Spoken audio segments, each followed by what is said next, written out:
안녕하세요. 최근에 제가 멘토를 하고 있는 아이가 부모님이 이혼할 것 같다며 상담 도중 눈물을 펑펑 쏟더라고요. 사실 너무 당황스러워서 어떻게 달래주어야 할지 몰라 처음에는 허둥지둥했어요. 사실 최근에 아이를 만나면서 어느 정도는 눈치를 채고 있기도 했어요. 멘토링이 끝나고 나서도 아이는 집으로 돌아가기를 주저했고, 늦은 시간인데도 남아서 공부를 더 하고 가겠다고 해서 제가 말리며 집 앞까지 데려다 준 적도 몇 번 있었거든요. 학생이 자기는 이제 어떻게 하냐며 너무 슬프게 울길래 뭐라고 위로를 해주어야 하나 고민하다가 제 이야기를 들려주었어요. 저 역시 어릴 때 부모님의 사이가 좋지 않아 엄마와 아빠가 따로 살았거든요. 저는 어머니께서 집을 나가신 케이스였고, 학창 시절에는 너무나도 힘들었지만 그래도 지금은 엄마와 잘 지내고 있다는 이야기를 들으면 아이가 조금이나마 안심하고 마음을 잡을 수 있지 않을까 싶었어요. 물론 아이한테는 좋은 부분만 이야기해주며 희망을 잃지 않도록 해주었지만 사실 제 삶은 좋은 부분만 있지는 않았어요. 이혼 가정이라 겪어야 했던 힘든 부분도 있었고, 엄마 없이 자라는 동안 어려운 일이 한둘이 아니었죠. 초등학교 1, 2학년쯤까지 꽤 잘 살았던 우리 가족은 세상 부러울 게 없었어요. 아빠의 사업은 순탄하게 흘러갔고, 언제나 바쁜 와중에도 시간을 내어 저와 잘 놀아주던 분이었어요. 거기에 늘 자상하고 다정하고 요리까지 잘하는 어머니도 제 자랑이었죠. 그런 두 분 사이에서 무남동녀 외동딸로 태어난 저는 아빠와 엄마에게 공주 대접을 받으며 자랐어요. 그런 행복이 영원할 줄 알았지만 세상에는 좋은 일만 일어나지는 않더라고요. 아빠의 지인분께서는 좋은 투자처가 나왔다는 것을 빌미로 큰돈을 무리해서 투자하도록 만들었어요. 속는 사람에게 무슨 잘못이 있겠어요. 작정하고 속이는 사람이 잘못된 거죠. 게다가 믿었던 지인이었으니 아빠는 더더욱 속을 수밖에 없었고요. 결국 아빠는 큰돈을 날리게 되었고, 당장 그 돈을 마련하기 위해 담보로 잡았던 공장과 우리 집, 차, 우리 가족이 가지고 있던 모든 것은 더 이상 우리 소유가 아니게 되었어요. 엄마가 제 이름으로 모아두었던 통장 하나를 겨우겨우 지켜서 저희는 반지하에 방 2개짜리 집으로 이사를 하게 되었고, 제가 좋아하던 피아노도 예쁜 제 침대와 책상도 모두 두고 그곳을 떠나야 했어요. 태어나 처음으로 살아보는 반지하라는 곳은 어린 저에게 엄청난 충격이었어요. 창문 앞으로 사람들이 지나다니는 소리가 들리고 늘 어두침침하고 퀴퀴한 냄새가 집안을 가득 메웠죠. 침대와 책상, 옷장, 피아노가 있던 제 방은 작은 책상을 놓고 제가 누우면 꽉 찰 정도로 줄어들었어요. 인형의 집 방 한 칸도 이거보다는 크겠다는 생각을 했죠. 그래도 엄마는 비록 이런 집이지만 잘 살아보겠다고 온종일 집 곳곳을 쓸고 닦으며 청소했어요. 전업주부로 지내던 엄마도 생활비를 마련하기 위해 일을 시작해야 했기에 동네 마트에서 일을 시작했죠. 그리고 그렇게 번 월급으로 핑크색 페인트를 사서 직접 제 방문을 칠해주었어요. 햇빛도 제대로 들지 않는 반지하에 핑크색 페인트를 칠해봤자 뭐하냐고 화를 냈지만 엄마는 우리 딸 조금이라도 예쁜 곳에서 지내게 해주고 싶어서 라며 멋쩍은 듯 웃었어요. 그리고 그 무렵 아빠와 엄마는 자주 다투기 시작했어요. 늘 부족한 생활비에 당장 급하니 아무 일이라도 시작하라는 엄마의 등살에도 사업가가 어떻게 아무 일이냐 하냐고 화를 내며 매일 술만 마시던 아빠. 두 분은 방에서 매일같이 서로 소리치며 싸웠고, 좁은 집에서 저는 오롯이 그 다툼 소리를 들어야 했어요.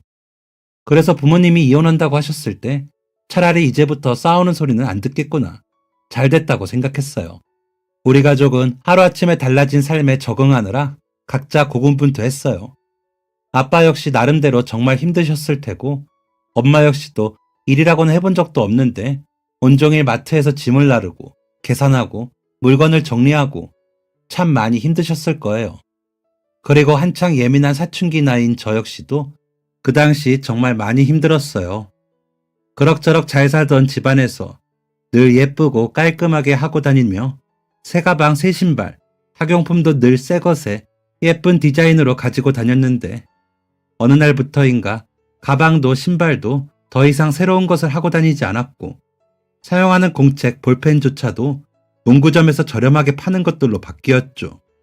학교 끝나고 친구들이랑 시내에 나가 놀아도 저는 늘 다이어트 한다는 핑계로 간식도 사 먹지 않았고, 어느 순간부터는 친구들이랑 어울려 다니는 것도 피하게 되었어요.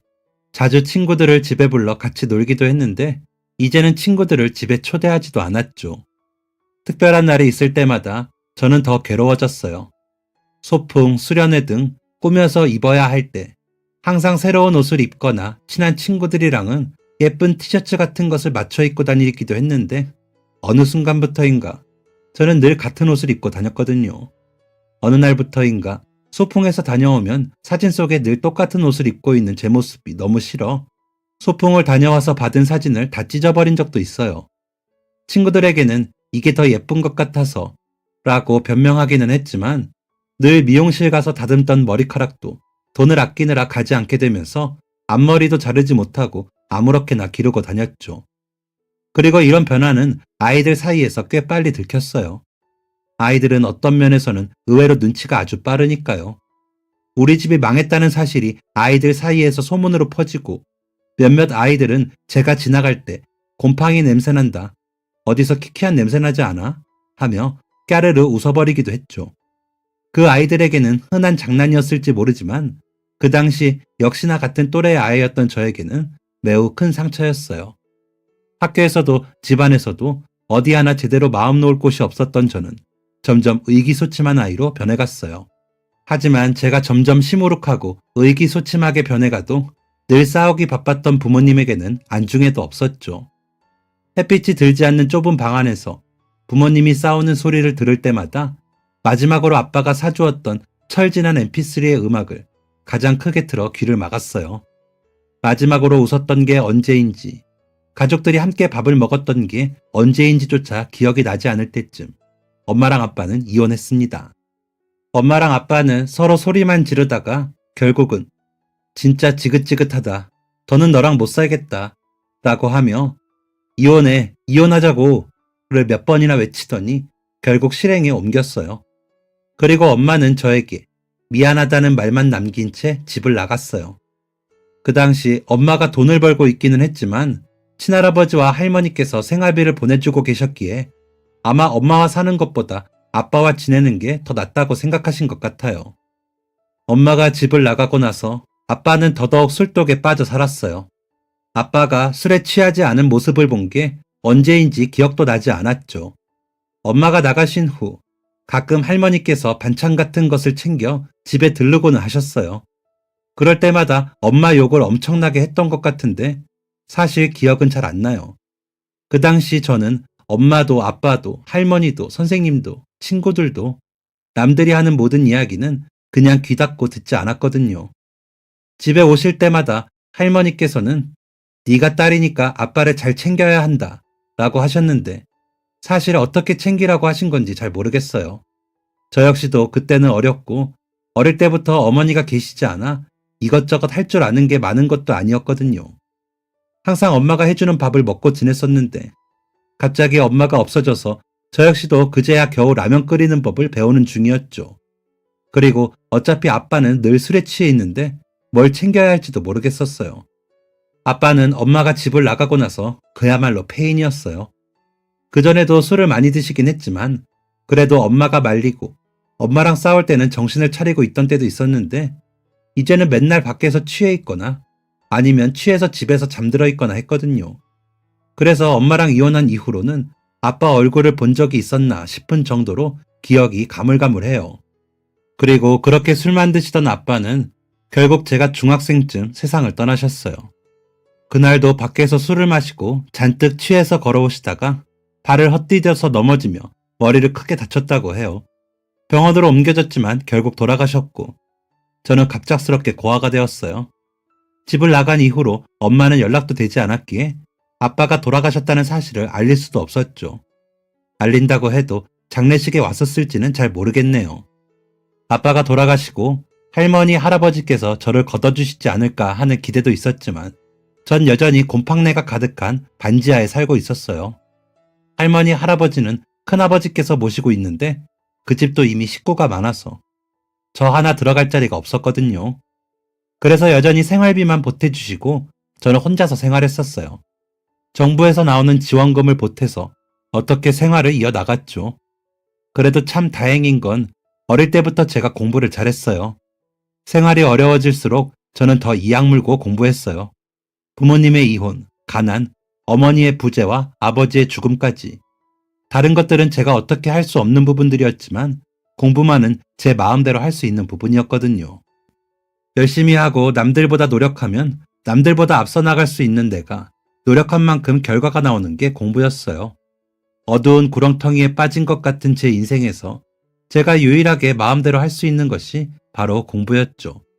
그래서 공부는 제 유일한 장점이자 특기, 그리고 마지막 자존심 같은 거였어요. 동물들이 위험한 상황에서 몸을 부풀리듯 저는 성적을 부풀렸죠. 게다가 공부 잘하는 아이는 주변에서 쉽게 무시하지 않았어요. 선생님들은 늘 기대를 걸었고 친구들은 그런 저를 은근히 따돌리긴 했어도 함부로 대할 수는 없었죠. 자신들이 모르는 것을 물어보거나 시험 끝나고 답을 맞히기 위해서라도 제 앞에서는 대놓고 저를 무시하지는 않았어요. 고등학교에 진학하고 나서도 공부는 놓지 않았어요. 다만 이제 슬슬 대학에 대해서 고민해야 할 때였죠. 시험 준비를 열심히 하고 있지만 그래도 장학금을 받지 못하고 대학에 갈 경우도 생각해야 했어요. 그렇게 큰 금액을 할아버지 할머니께서 내주지도 않으실 거고요. 그래서 고등학교에 진학하고 나서는 아르바이트를 시작했어요. 처음에는 동네 패스트푸드점에서 일을 시작했어요. 시간 날 때마다 할 수 있었고 거리도 가까워서 출퇴근하기도 편했거든요. 그리고 식사도 때울 수 있어서 여러모로 장점이 많았어요. 다만 최저임금이라 짧게 일하는 것만으로는 등록금을 마련할 정도로 돈을 모으기 힘들다는 단점이 있었죠. 그러던 중 한 친구가 놀이공원에서 하는 인형 탈 알바를 소개해 주었어요. 방학 때 가끔 아는 분 통해서 아르바이트 하는데 시급도 최저임금보다 높고 주말에 몰아서 일할 수 있어서 시간 쓰기도 유용할 거라고요. 그래서 그때부터 주말에는 놀이공원에서 인형 탈 알바를 시작했어요. 인형 탈은 생각보다 무거웠어요. 온종일 크고 무거운 인형 탈을 머리에 쓰고 몸에는 털로 가득 덮인 인형 옷을 입었어요. 추운 날에도 밖에 서 있으면 땀이 났어요. 게다가 날씨가 더워지면 정말 죽을 맛이었죠. 잠깐만 서 있어도 땀이 비가 오듯이 쏟아지는데 그 와중에 사람들에게 인사도 하고 춤도 추고 그 넓은 놀이공원을 돌아다니며 사람들과 사진도 찍어주어야 했어요. 탈을 벗고 나면 정말 금방이라도 쓰러져 버릴 것처럼 힘들었어요. 그래도 생각보다 페이가 좋아서 그나마 그게 유일한 위로였죠. 인형 탈 알바하면서 더위와 땀, 탈 안에서 나는 불쾌한 냄새까지 수많은 단점이 있었지만 그중 가장 최악이었던 것은 바로 놀이공원을 방문하는 손님들이었어요. 손님이 많아서였냐고요? 아니요. 그럼 손님들이 나빠서였냐고요? 그것도 아니에요. 오히려 아주 반대죠. 손님들이 너무 행복하고 신이 나서 그게 너무 힘들었어요. 놀이공원에 출근하기 위해서 지하철역에 내리면 그 입구를 가기도 전부터 들뜬 사람들을 마주하게 돼요. 친구들, 연인들, 특히 가족들끼리 온 사람들. 주말에 아르바이트 하기 위해 전날까지 밤이 새도록 공부를 한 제가 지친 몸을 이끌고 놀이공원을 향해 갈 때 예쁘고 멋있게 차려입은 잔뜩 신난 사람들의 웃음소리가 들려요. 그 사람들 얼굴에는 그늘도 하나 없어 보이고 저 빼고 그곳에 있는 모든 사람이 행복해 보여요. 마치 저는 흑백의 무성 영화인데 그 사람들만 컬러 텔레비전인 것 같아요. 놀이공원 안은 사람들의 비명과 신난 웃음소리가 가득해요. 다들 행복해 보이고 그곳에서 저는 제 얼굴조차 인형 탈 뒤에 숨어 그 사람들을 지켜봐요. 그냥 그곳에 있으면 내가 아무것도 아닌 존재가 된 것 같아요. 차라리 인형 탈 덕분에 그나마 사람들이 나에게 인사해주고 반겨주는 느낌. 이 세상에 나를 알아주는 사람은 아무도 없는데. 저는 마지막으로 그렇게 행복하게 웃어본 적이 언제인지도 모르겠는데 사람들은 항상 웃고 있어요. 물론 그들도 각자의 고민이 있겠지만 그 순간만큼은 그런 것들을 털어버리겠죠. 저한테는 그런 순간도 없는데 말이에요. 특히 가족들과 함께 온 아이들을 보면 더 마음이 힘들었어요.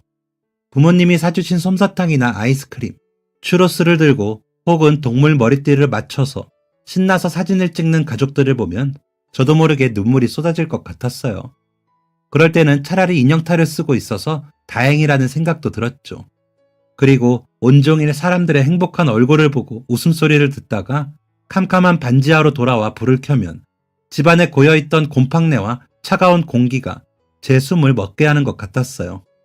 그런데도 돈을 많이 주니까, 이 돈을 모아서 나는 대학을 가야 하니까, 좋은 대학에 가서 좋은 직장을 얻고 돈을 많이 벌어야 이런 삶에서 벗어날 수 있으니까, 지금 좀 힘들어도 괴로워도 이 악물고 버티자고, 그렇게 매일을 눈물을 닦으며 생각했어요. 그러던 어느 날이었어요. 한 5살쯤 되어 보이는 여자아이가 벤치에 앉아서 울고 있더라고요. 저는 가까이 다가가서 아이에게 인사를 했어요.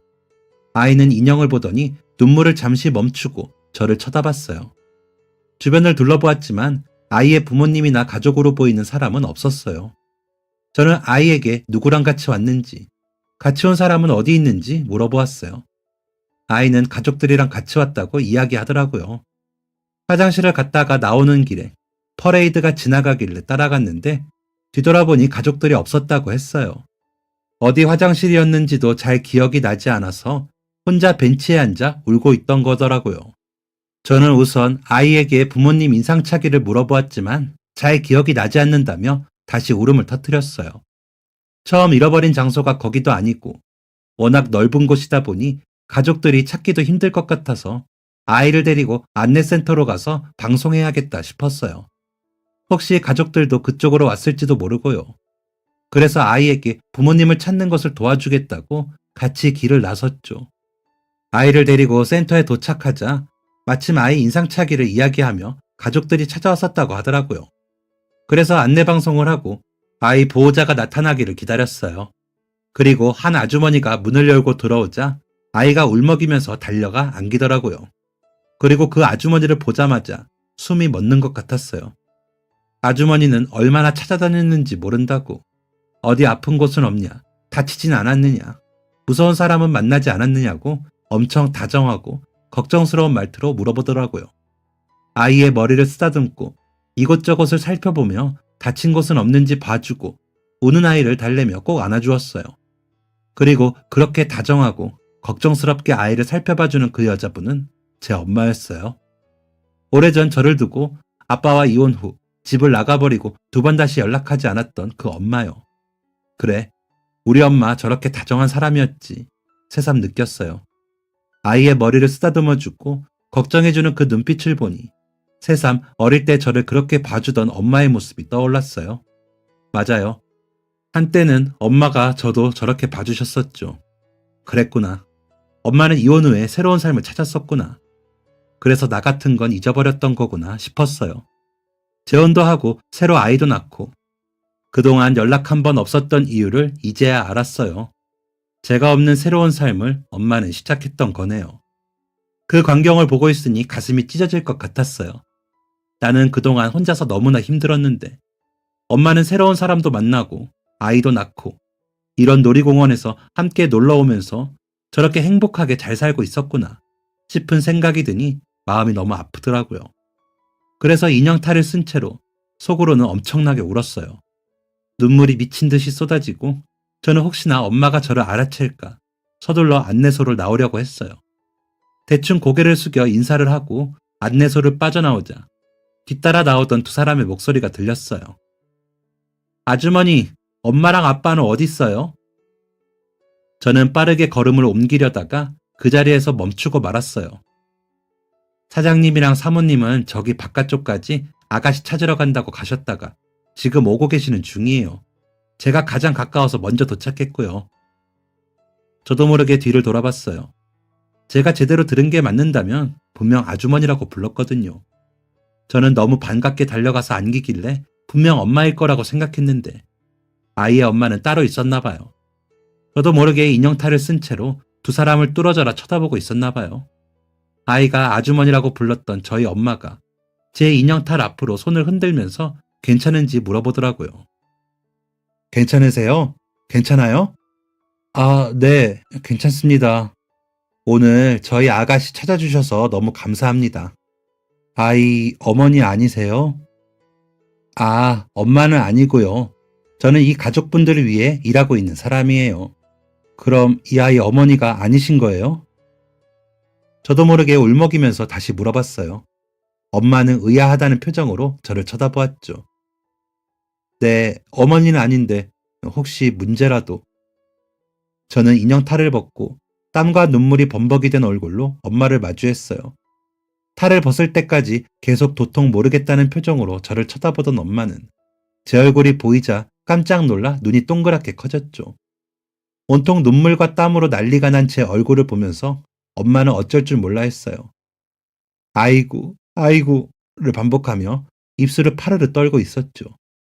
그러더니 떨리는 두 손으로 인형탈을 입은 제 팔을 쓸어내리고 얼굴을 감싸 안으며 금방이라도 눈물이 터져 나올 듯 촉촉해진 눈망울로 제 얼굴을 살폈어요. 우리, 우리, 우리 딸, 우리 딸, 우리 딸이었니? 때마침 뒤에서 아이의 부모님인 듯한 분들이 뛰어오셨어요. 엄마는 저에게 잠시만 기다려달라고 이야기하더니 아이를 데리고 부모님에게 다가갔어요. 부모님은 아이를 꼭 안아주었고 엄마는 무엇인가를 한참 이야기하며 몇 번이나 고개를 숙이더니 다시 저에게 돌아오셨죠. 지금 일하는 중이니? 엄마는 이제 시간 되는데 혹시 잠깐 이야기할 시간 있을까? 저는 잠깐 고민했지만 몇 년 만에 만난 엄마이기도 하고 또 무슨 이야기를 하실지 궁금하기도 했어요. 어쩌면 한편으로는 그동안 저 역시도 엄마를 너무 그리워했기에 반가운 마음과 보고 싶었던 마음이 섞여서 못 이기는 척 그러겠다고 했는지도 모르겠네요. 저도 곧 퇴근이에요. 그럼 얼른 옷 갈아입고 나올 테니까 입구에서 만나요. 저는 일부러 쌀쌀맞은 듯 이야기를 하고 옷을 갈아입으러 갔어요. 인형탈을 벗고 옷을 갈아입는데 정말 심장이 미친 듯이 뛰더라고요. 무슨 말씀을 하시려나 너무 궁금하기도 하고 그동안 엄마는 어떻게 지내셨을까 궁금하기도 했어요. 퇴근을 완료하고 놀이공원 입구로 나왔더니 멀리서 저를 기다리고 있는 엄마의 모습이 보였어요. 엄마에게 걸어가고 있는 이 순간도 마치 꿈을 꾸는 것 같았어요. 매번 이 길을 출근하고 퇴근하면서 한 번도 누군가가 저를 기다리거나 여기서 누군가와 약속이 있던 적이 없었는데 어떤 사람이 그것도 우리 엄마가 나를 기다리고 있다니 정말 꿈을 꾸는 게 아닌가 싶어 제 팔을 살짝 비틀어 꼬집어 보았어요. 다행히 꿈은 아니더라고요. 엄마는 밥은 먹었냐고 물어보면서 맛있는 걸 사주겠다고 했어요. 뭐 먹고 싶냐고 물어보길래 저는 아무거나 상관없다고 이야기했고 저희는 근처에 있던 피자 가게로 들어갔어요. 어색하게 앉아서 주문하고 음식이 나오는 동안 서로 마주 보았는데 이게 진짜 꿈인가 생시인가 싶고 너무 어색하더라고요. 잘 지냈니? 엄마가 먼저 저에게 질문을 건넸어요. 어떨 것 같은데요? 저도 모르게 톡 쏘아붙이듯이 엄마한테 말했어요. 엄마는 멋쩍고 미안한 듯 괜히 마른 손을 비볐어요. 그동안 엄마 많이 원망했지. 많이 미웠지? 저는 아무런 대답 없이 고개만 떨구고 있었어요. 거기서는 아르바이트 하는 거야? 네, 생활비도 필요하고 대학 들어갈 때 등록금도 필요해서 미리 모아두려고요. 그랬구나. 일은 힘들지 않아? 괜찮아요. 할만해요. 주문한 음식이 나오고 엄마는 피자를 덜어 제 접시에 올려주었어요. 음료수에 빨대도 꽂아서 제 앞에 가져다 주었죠. 그 장면이 뭔가 낯설기도 하고 내심 엄마가 챙겨주는 게 좋기도 했어요. 한동안 말없이 밥을 먹다가 엄마는 미안하다는 말을 꺼냈어요. 저도 모르게 그 한마디에 눈물이 터져 나왔어요. 엄마는 우는 제 얼굴을 몇 번이나 닦아주면서 계속해서 미안하다고 이야기했어요. 미안하다 우리 딸. 미안해. 미안하다. 제가 울음을 멈출 때쯤 엄마는 그동안 자신이 어떻게 지내왔는지 이야기했어요. 당장 경제력이 없어 이혼할 때 저를 두고 가야 했던 이야기부터 시작했죠. 그렇게 저를 두고 아는 분이 소개해준 식당에서 일을 시작했다고 했어요. 식당 뒤편에 있는 쪽방을 저렴한 월세로 빌려주던 곳이라 그곳에서 일을 하며 돈을 모았다고 해요. 빨리 돈을 모아서 저랑 같이 살고 싶었다고. 그래서 먹는 거, 입는 거 아무것도 안 쓰고 일하고 돈만 모았다고요. 엄마는 아빠랑 이혼할 때 매일 술 때문에 싸우던 이유도 있었지만 할머니, 할아버지 때문이기도 하다고 했어요. 아빠의 사업이 잘못된 것에 대해서 할머니랑 할아버지, 그리고 큰아버지, 큰어머니까지 모두 엄마를 탓했다고 해요. 엄마의 잘못이라고 이야기했던 이유도 다 말이 안 되는 것들이었어요. 엄마가 과소비하고 살림을 제대로만 살았어도 아빠가 돈을 더 벌기 위해서 투자하려고 하지도 않았을 거다. 다 너 때문에 걔가 더 돈을 벌려고 무리하게 투자를 한 거 아니냐고 비난을 했다고 해요. 그뿐만 아니라 옆에서 너는 말리지 않고 뭐 했느냐부터 시작해 결혼할 때부터 두 사람 궁합이 좋지 않아서 결혼하면 망할 사주라고 하더니 결국 엄마 때문에 아빠 사업이 망한 거라고 시댁 식구들이 모두 한마음으로 엄마를 몰아세웠더라고요. 엄마는 저를 생각해서 어떻게든 참아보려고 했다고 해요. 아빠의 술주정과 매일 반복되는 다툼, 걸핏하면 전화로 폭언을 계속하는 시댁 식구들, 거기에 생계를 책임지느라 매일 반복되는 고된 일들까지. 자기 혼자 이 집안을 일으키려고 아등바등 하는 것도 시간이 지나면서 점점 지쳐갔다고 해요. 솔직히 너무 힘들었다고 해요. 한 번씩 생활비를 받으러 시댁에 갈 때마다 계속되는 폭언에 할머니, 할아버지는 엄마 때문에 집안이 부정탄 거라며 대문 앞까지 쫓아나와 소금까지 뿌렸다고 하더라고요. 그래서 자기도 모르게 너무 지쳤고 벗어나고 싶다는 생각이 컸다고 해요. 어린 저를 위해서 어떻게든 참아보려 했지만 도저히 버틸 수가 없었고 그러지 말았어야 했는데 그 상황에서 저만 두고 집을 떠난 것이 가장 후회된다고 하더라고요. 같이 고생하더라도 그때 저를 데리고 나갔어야 했는데 괜히 저를 위한답시고 저를 더 힘들게 한 것 같다고요. 그리고 한편으로는 이혼하고 어린 딸을 혼자 떠안게 되면 그렇게라도 아빠가 정신을 차리지 않을까 하는 생각도 있었다고 해요. 원래는 성실하고 무척 좋은 사람이었으니까. 어쩌면 정신을 차릴 만한 동기부여가 필요한 것이 아닐까. 그러고 나면 다시 예전에 성실했던 사람으로 돌아오지 않을까 기대한 것도 있다고요. 하지만 아빠는 달라질 생각을 하지 않았고 집을 나가 저와 함께 살 터전을 마련하는 과정도 쉽지 않아서 저를 다시 데려가는 것도 쉽지 않았다고 했어요. 너한테는 어쩌면 다 변명처럼 들릴지도 몰라. 맞아. 사실 이런 것들은 다 변명이지. 너랑 같이 살 의지가 있었다면 어떻게든 그렇게 했을 텐데 미안하다. 엄마라는 사람이 자식을 두고 그렇게 떠나버려서. 그런데 엄마는 정말 너를 버리고 가거나 너랑 인연을 끊을 생각은 아니었어. 엄마의 꿈은 항상 다시 우리 딸이랑 같이 행복하게 사는 거였어. 근데 행복하게 살기 위해서는 돈이 충분히 필요했고 그 시간이 너무 오래 걸렸지. 여기저기 식당에서 일하다가 한 부잣집에서 내가 만든 반찬 맛이 좋다면서 자기 집에 들어와 상주 도우미를 할 생각은 없냐고 물어보더구나. 식당에서 받던 급여보다 더 높은 돈을 제시했는데 그 집에 들어가서 일하면 너랑 같이 살 계획은 또 미룰 수밖에 없었지. 그렇지만 그만큼 더 빨리 돈을 많이 모으면 너랑 더 좋은 집, 더 괜찮은 곳에서 살 수 있을 거라는 생각에 차마 거절할 수 없더구나. 그 사이 네 아빠가 돌아가셨다는 소식을 들었는데 찾아가 보고 싶었지만 어머님이랑 아버님, 아주버님 부부가 나를 어떻게 대할지 네 앞에서 그런 모습을 보이고 싶지 않아서 그냥 멀리서 잠깐 보고 돌아 나왔어. 너희 아빠가 돌아가신 이후로 보호자가 너희 할아버지 할머니로 바뀌었더구나. 용기 내서 두 분을 찾아간 적도 있어. 너랑 살고 싶다고. 그랬더니 단호하게 안 된다고 하시더구나. 절대 안 된다고. 자기 집 손녀를 어딜 감히 데려가냐고 말이다. 그리고 네가 나를 다시는 보고 싶지 않다고. 자기 버리고 간 엄마랑은 다시는 만나고 싶지 않다고. 그렇게 이야기했다고 하셨어. 그 이야기를 듣고 그럴 수도 있겠다 싶었어. 엄마가 너를 버리고 갔다고.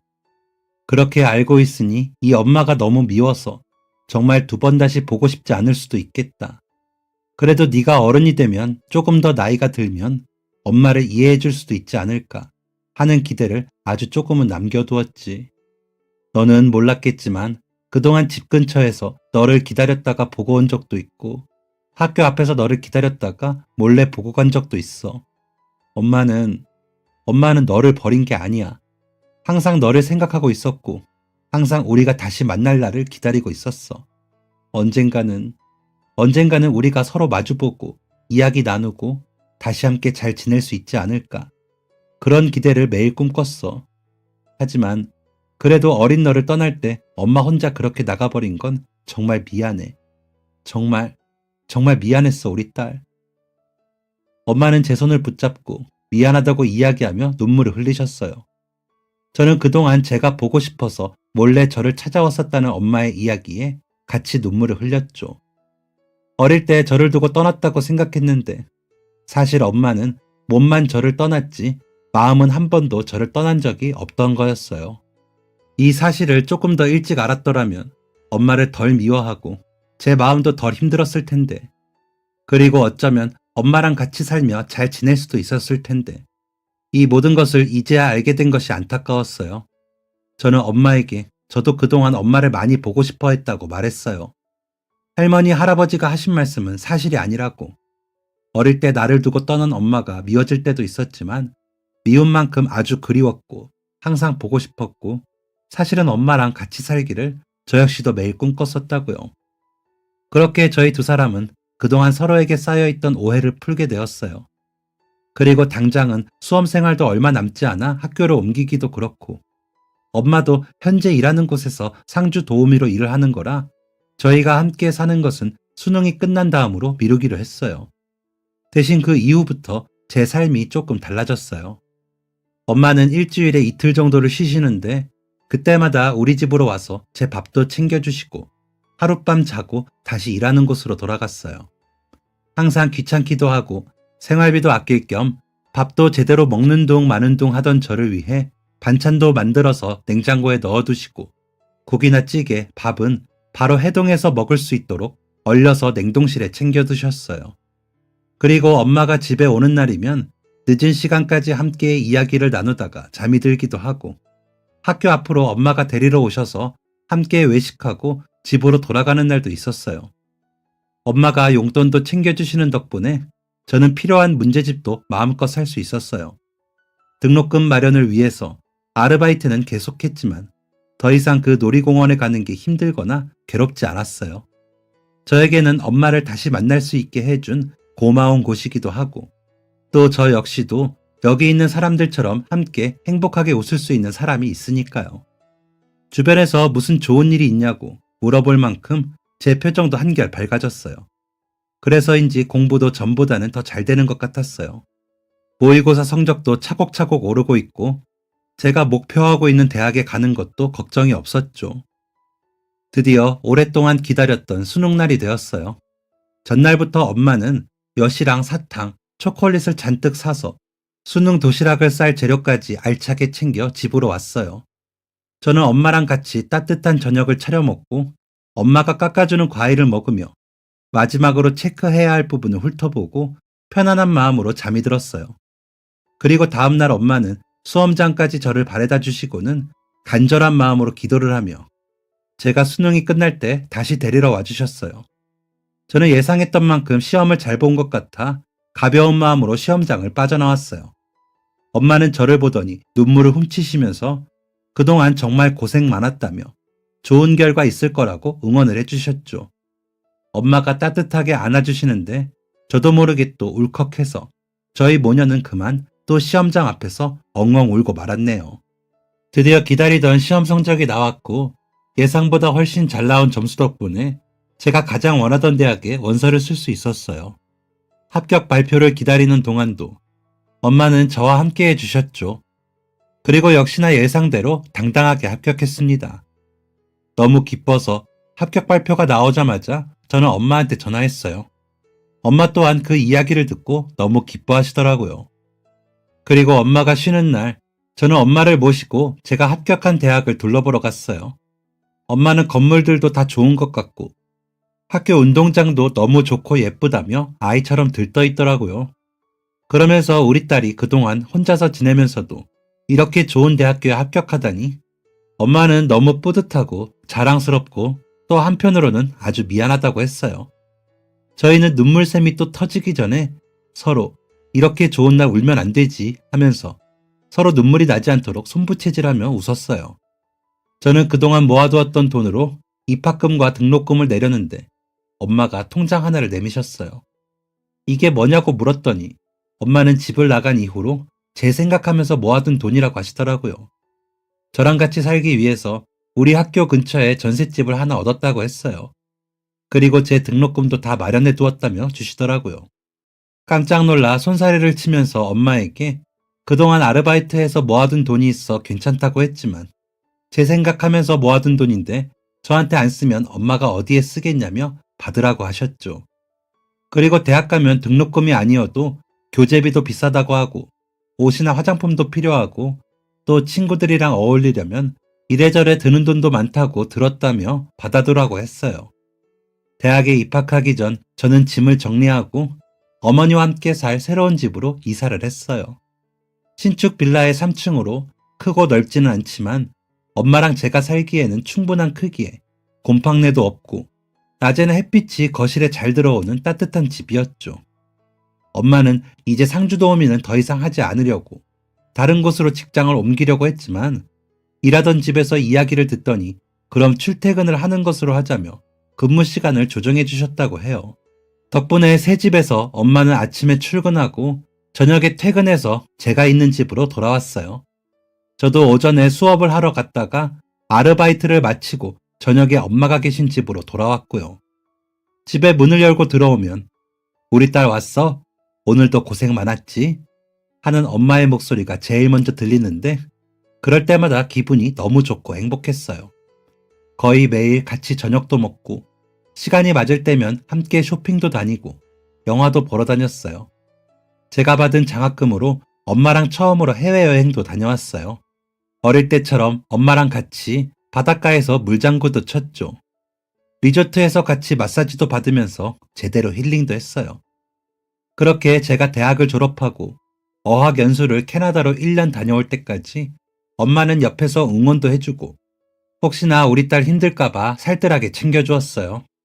저도 아르바이트 하니까 용돈은 필요 없다고 말해도 제가 버는 돈은 아껴서 저 필요한 데 쓰라며 굳이 용돈을 챙겨주셨죠. 애써서 뒷바라지 해주신 덕분에 저는 대학도 무사히 졸업하고 어학연수로 스펙도 쌓고 지금은 유명한 해외 브랜드 화장품 회사에서 마케팅 분야를 담당하고 있어요. 연봉도 꽤 높아서 처음 월급을 받았을 때는 이게 정말 내가 받은 월급이라니 하며 깜짝 놀랐죠. 학생 때 아르바이트 하며 받은 월급과는 차원이 다르더라고요. 첫 월급으로는 요즘 많이들 한다는 호캉스를 선물했어요. 멋진 야경이 내려다 보이는 높은 호텔방에서 엄마랑 룸서비스도 주문해서 먹었죠. 저도 그런 경험은 처음이라 신기하더라고요. 그리고 높은 곳에서 내려다보는 도시의 불빛은 반짝반짝 참 예뻤어요. 그 야경도 참 예뻤고 그 야경을 보면서 너무 예쁘다고 감탄하는 엄마를 보며 또 다른 꿈을 갖게 됐어요. 얼른 돈을 모아서 이번에는 예쁜 풍경이 보이는 아파트로 엄마와 함께 이사를 하겠다고요. 그래서 다시 열심히 돈을 모으고 있어요. 그리고 최근에는 시간이 날 때 지역 내에 어렵게 사는 고등학생 친구들에게 멘토링도 하고 있어요. 공부도 봐주고 아이들 이야기도 들어주고 대학 준비는 어떻게 해야 할지, 전공이나 취업 방향은 어떻게 진로를 정해야 할지도 상담해주고 있죠. 대부분은 공부를 봐주는 건데 사실 학원이나 과외를 하는 친구들, 특히 유명한 학원에 다니거나 전담 코디라고 해서 대학까지 합격할 수 있도록 도움을 받는 친구들은 혼자서 대학 준비를 하는 친구들이 따라잡기가 쉽지 않아요. 물론 학교에서 선생님들도 많이 도와주시지만 선생님은 그 학생 하나만을 봐주는 게 아니기 때문에 꼼꼼하게 신경 써주시기가 사실 쉽지 않죠. 그러다 보니 집안이 어려운 친구들일수록 정보력 부분에서도 많이 부족할 수밖에 없어요. 저 역시 혼자서 힘들게 공부하면서 어려운 부분들을 직접 겪어보았기 때문에 그 친구들의 사정을 잘 이해할 수 있죠. 게다가 어떤 도움이 필요한지를 잘 알기 때문에 그 친구들을 더 잘 도와줄 수 있고요. 그래서 이런 것도 재능이라고 말한다면 조금 부끄럽지만 그래도 제가 잘 알고 잘 하는 부분이기 때문에 멘토링을 시작하게 되었어요.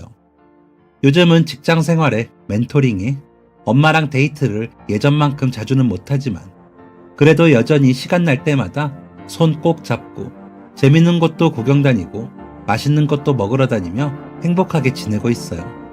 그리고 혹시나 이 사연을 제가 멘토링하는 학생들이 들을지 아닐지 모르지만 우연이라도 듣게 된다면 부모님이 이혼한다고 하더라도 그 사랑이 변하는 것은 아니니 너무 슬퍼하지 말라고 전해주고 싶네요. 긴 사연 들어주셔서 너무 감사합니다. 항상 건강하시고 행복하시길 바랍니다. 지금까지 사연 들어주셔서 감사합니다. 사연이 재밌으셨다면 구독과 좋아요를 눌러주세요. 감사합니다. 안녕히 계세요.